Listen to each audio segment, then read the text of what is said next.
ফের বিজেপির বিরুদ্ধে বাংলা বিদ্বেষের অভিযোগ মুখ্যমন্ত্রী।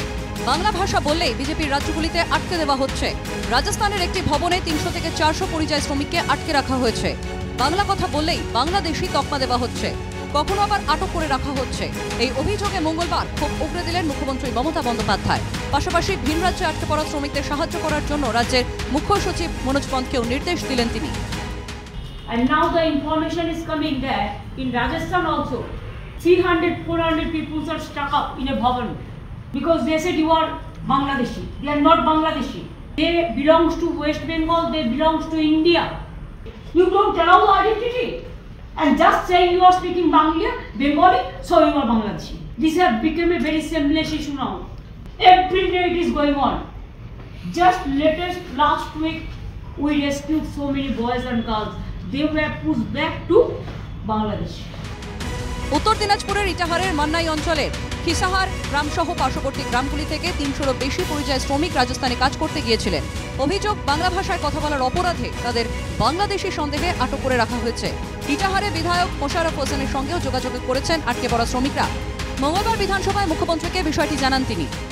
আমি মাননীয় মুখ্যমন্ত্রী মমতা বন্দ্যোপাধ্যায়কে আজকে বিধানসভায় পেয়েছিলাম, ওনাকে আমি জানিয়েছি বিষয়টা। উনি ব্যাপারটা গুরুত্ব সহকারে বিবেচনা করে দেখে খুব বিরক্তি প্রকাশ করেছেন এই বাংলাদেশি কথাটাতে করে। তারপরে উনি প্রশাসনের মাধ্যমে কথা বলে ওনাদের ছাড়ানোর ব্যবস্থা করেছেন।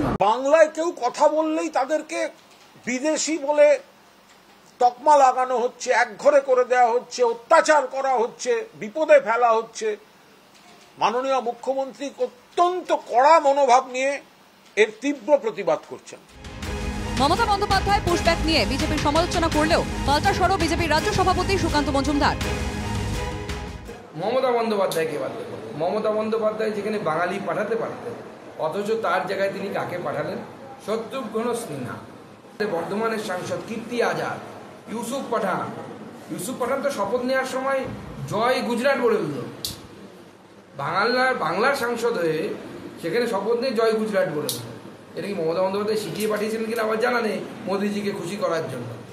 মুখ্যমন্ত্রীর উদ্যোগে রাজস্থানের মুখ্য সচিবের সঙ্গে কথা বলেন মনোজ পন্ত। ছেড়ে দেওয়া হয়েছে আটকে থাকা শ্রমিকদের। গত কয়েক মাস ধরে বিভিন্ন বিজেপি শাসিত রাজ্যে ভুয়ো নথিতে ভারতে থাকা বিদেশিদের পুরো দমে ধরপাকড় শুরু হয়েছে। জানিয়ে সপ্তাহখানেকের আগেই বিধানসভা অধিবেশনে সরব হয়েছিলেন Mamata. Bureau report, NKTV Bangla.